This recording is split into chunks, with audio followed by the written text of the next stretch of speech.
Bom dia! Vamos dar continuidade ao nosso estudo do Evangelho segundo o Espiritismo. Nós estamos no capítulo 4. Ninguém pode ver o reino de Deus se não nascer de novo. Vamos para o item 24, que é limites da reencarnação. Então vamos fazer uma prece antes. Em primeiro lugar, respirar fundo.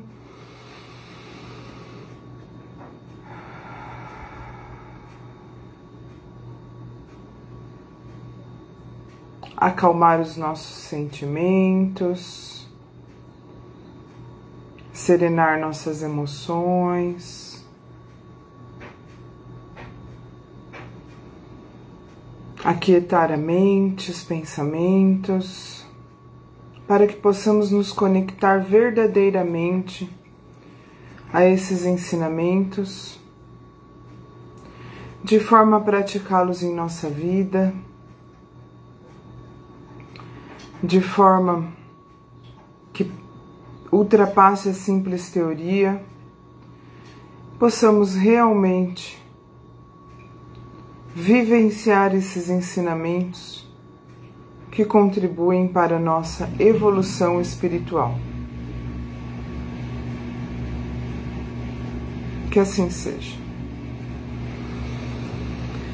Então vamos lá, capítulo 4, item 24. Limites da encarnação. São Luís, Paris, 1859. Quais são os limites da encarnação? Kardec perguntou, né? Para o espírito de São Luís. E a resposta foi: a encarnação não tem limites precisamente traçados, se nos referimos ao envoltório material que constitui o corpo do espírito. A materialidade desse envoltório diminui à medida que o espírito se purifica. Em mundos mais avançados do que a Terra, ele já é menos denso, menos pesado e menos grosseiro, e por conseguinte, menos sujeito aos infortúnios da vida.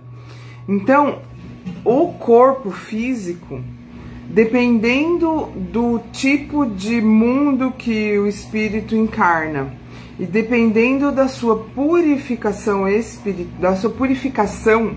do quanto ele já evoluiu. Nós vimos no capítulo anterior, Há Muitas Moradas na Casa do Meu Pai, e Meu Reino Não É Deste Mundo, que sobre essa questão de diferentes graduações, diferentes níveis evolutivos dos planetas. E nós sabemos que conforme nós vamos evoluindo, conforme nós vamos alcançando uma evolução espiritual maior, nós vamos nos adequando, nós vamos encarnando em mundos que estão de acordo ao nosso nível evolutivo.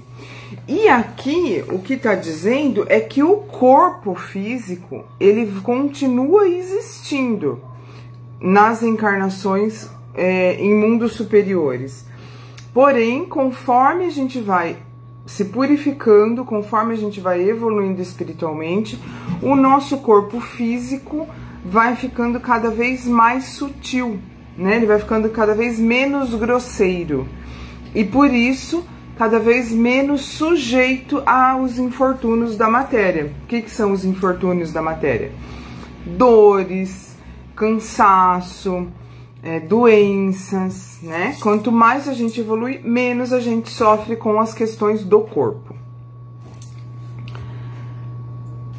Menos sujeito aos infortúnios da vida. Num grau mais elevado, é transparente e quase fluídico. Então, é quase quase não dá para pegar, né? Quase não é concreto. De grau em grau, ele se desmaterializa e acaba por se confundir com o perispírito. Então, o perispírito, ele é um corpo fluídico, que é como se ele estivesse entre o espírito e o corpo físico. Todos nós temos um perispírito, depois a gente pode se aprofundar um pouco mais nessa questão. Agora, só uma explicação rápida para que seja possível entendermos o que está dizendo aqui no Evangelho. Então, o perispírito, ele é o que dá forma ao corpo. Quando nós desencarnamos, o nosso espírito continua vivo. A única coisa que acontece é o corpo que se desfaz. É o corpo que perde a vitalidade. Mas nós não morremos, o espírito continua vivo. E o formato desse espírito, na verdade não é o formato do espírito, é a forma com que ele se apresenta, se dá através do perispírito. Então, quando os médiums, né, enxergam um espírito, quando ele consegue visualizar, e mesmo no mundo espiritual, a convivência entre os espíritos, a forma como os espíritos se apresentam, é a forma do perispírito, tá? Que é esse corpo intermediário, vamos dizer assim, entre o espírito e o corpo material, tá? Então vamos lá. De grau em grau ele se de grau em grau ele se desmaterializa e acaba por se confundir com o perispírito. Então, mesmo encarnados, quando a gente já está num nível evolutivo superior ao que nós estamos hoje, porque hoje o nosso corpo é muito concreto, ele é muito, não é nada fluido, né? Conforme a gente vai evoluindo, esse corpo vai se desmaterializando, vai ficando cada vez menos denso.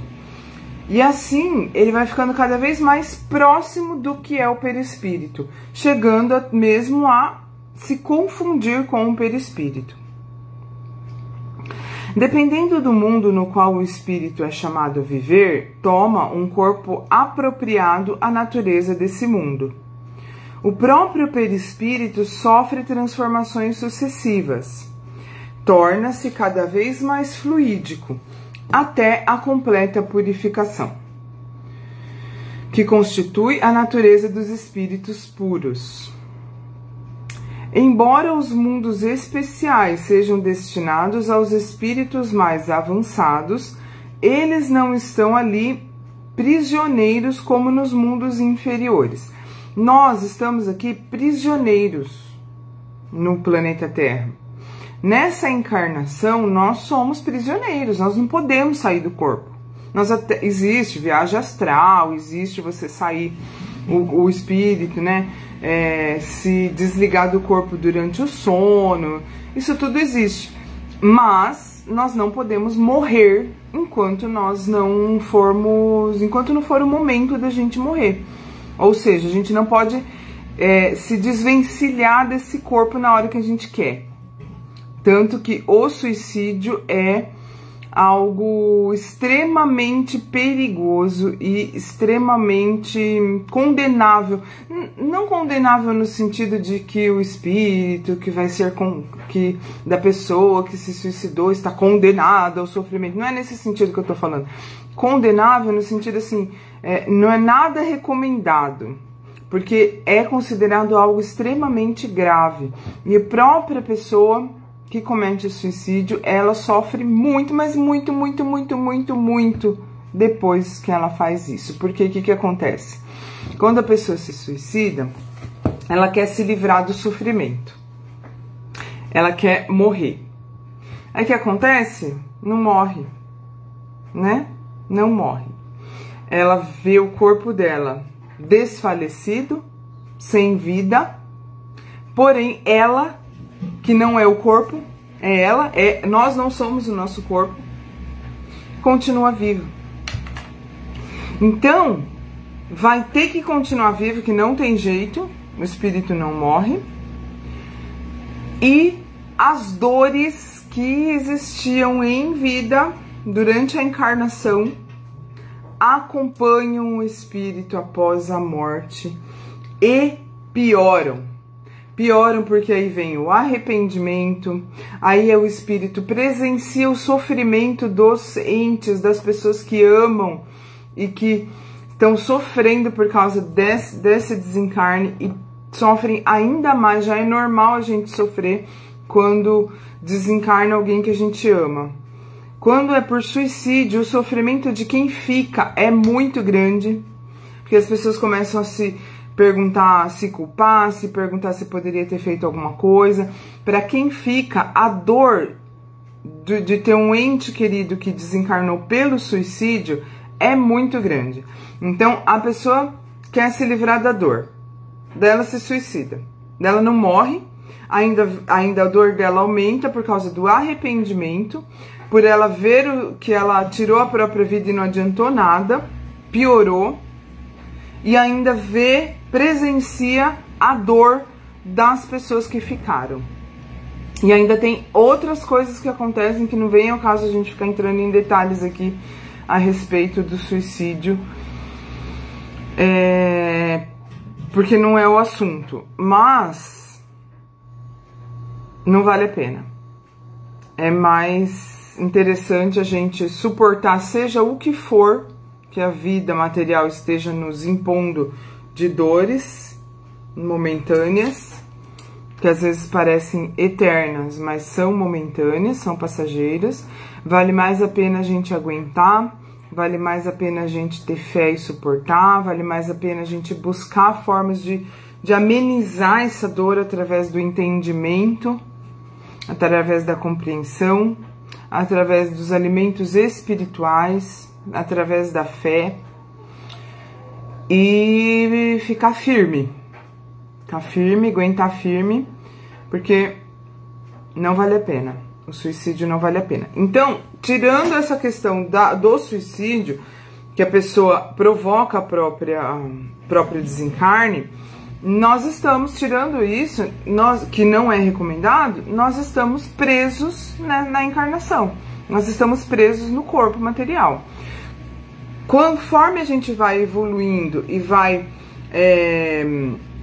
encarnando em mundos superiores com um corpo mais sutil, já não se configura dessa forma de prisão, já não é mais uma situação de que nós não nos sentimos mais presos da forma como hoje é na encarnação no planeta Terra. Então, retomando aqui, o próprio perispírito sofre transformações sucessivas, torna-se cada vez mais fluídico até a completa purificação, que constitui a natureza dos espíritos puros. Embora os mundos especiais sejam destinados aos espíritos mais avançados, eles não estão ali prisioneiros como nos mundos inferiores. O estado de pureza em que se encontram lhes permite transportarem-se por todas as partes onde realizam as missões que lhes são confiadas. Então, ele pode viajar por outros mundos. O espírito puro, tá, gente? Nós estamos falando do espírito superior, algo muito, muito, muito, muito além do que hoje nós nos encontramos, tá? Há espíritos que estão num nível altíssimo. Eles já não estão mais presos ao planeta em que eles encarnam, porque também eles não têm mais esse corpo. Porque nós, para a gente viajar para outro planeta, a gente precisa de uma nave espacial física, de recursos que estão de acordo às leis da matéria. Eles não, porque eles não estão mais vivendo na matéria densa. Então, eles já têm outras formas de viajar pelo espaço, de viajar pelos planetas. E isso eles fazem. É possível e eles fazem, tá? Permite transportarem-se por todas as partes onde realizam as missões que lhes são confiadas. Porque, por exemplo, Jesus é o governador do planeta Terra. Mas Jesus não vive no planeta Terra. Ele já é um espírito, eu não sei nem dizer o que Jesus é, né? Eu acho que superior é pouco, né? Então, mas ele consegue viajar por onde ele quiser, por onde ele necessitar. Então, a mente dele abrange o planeta Terra, mas não significa que necessariamente que o planeta Terra seja o planeta onde ele vive, né? Não dá nem para explicar direito isso, até porque é algo que foge um pouco até a nossa compreensão mesmo. Teríamos que nos aprofundar um pouco mais acredito que no livro dos espíritos, para ter um pouco mais de informação sobre isso. Mas também não vem ao caso, né, gente? Eu vejo a doutrina espírita, a possibilidade de estudo, muito mais para a transformação da minha própria vida do que para entender coisas que que é importante, que é interessante saber, que mudam a nossa visão da vida, de Deus, mas eu prefiro focar primeiro nas coisas que vão mudar o meu dia a dia, que vão me fazer viver de uma forma diferenciada, melhor, do que entender muitos detalhes desse tipo de coisa que talvez não faça tanta diferença nesse momento para mim, tá? Considerando-se a encarnação do ponto de vista material, tal qual é na Terra, pode-se dizer que ela está limitada aos mundos inferiores. Então, quer dizer, da forma como nós encarnamos na Terra, dessa forma densa, dessa forma de prisão, entre aspas, nos mundos inferiores que acontece, tá? Então, considerando-se a encarnação do ponto de vista material, tal qual é na Terra, pode-se dizer que está limitada aos mundos inferiores. Portanto, depende do próprio espírito libertar-se mais ou menos rapidamente da encarnação, trabalhando por sua purificação. Libertar-se da encarnação não é suicídio, é evoluir a ponto de conseguir encarnar com corpos muito, muito, muito mais sutis do que esse que nós hoje temos. Além do mais, deve-se considerar que na erraticidade, isto é, no intervalo das existências corporais, quando fala erraticidade é isso, é o intervalo entre uma encarnação e outra. O espírito na erraticidade significa que ele desencarnou e ele ainda não encarnou de novo. Nesse período aqui, ó, entre essa encarnação e essa aqui, nesse espaço de tempo aqui, se chama erraticidade. Além do mais, deve-se considerar que a erraticidade, isto é, no intervalo das existências corporais, a situação do espírito permanece relacionada com a natureza do mundo ao qual ele está ligado pelo seu grau de adiantamento. Então, quer dizer, entre uma encarnação e outra, nesse espaço aqui da erraticidade, esse espaço de tempo que ele fica na erraticidade, ele está condizente. Não é assim, gente... desencarnou, agora é só o espírito que está vivo, o corpo não está mais presente, então virou fumacinha, foi para planos superiores, está vagando no universo, coisa... Não é nada disso. Quem lê, quem estuda, quem já ouviu falar, quem já leu o livro Nosso Lar, de André Luiz, psicografado por Chico Xavier, sabe que as colônias espirituais, ou seja, os locais onde os espíritos na erraticidade habitam, são muito parecidos com a Terra. São mais bonitos, são mais gostosos, a energia é melhor, porque não tem o corpo material. Mas são muito parecidos com o planeta Terra, né? Então, quer dizer, se a gente desencarnou na Terra e a gente vai encarnar na Terra de novo, nesse momento, nesse espaço de tempo da erraticidade, nós ficamos em locais parecidíssimos com esse planeta que a gente está ligado. E isso vai mudando conforme a gente vai evoluindo e encarnando em planetas mais elevados. Então, retomando. Deve-se considerar que na erraticidade, isto é, no intervalo das existências corporais, a situação do espírito permanece relacionada com a natureza ao qual ele está ligado pelo seu grau de adiantamento. Natureza do mundo ao qual ele está ligado. Deste modo, na erraticidade, ele é mais ou menos feliz, livre e esclarecido, conforme esteja mais ou menos desmaterializado. Bom, pessoal, então é isso.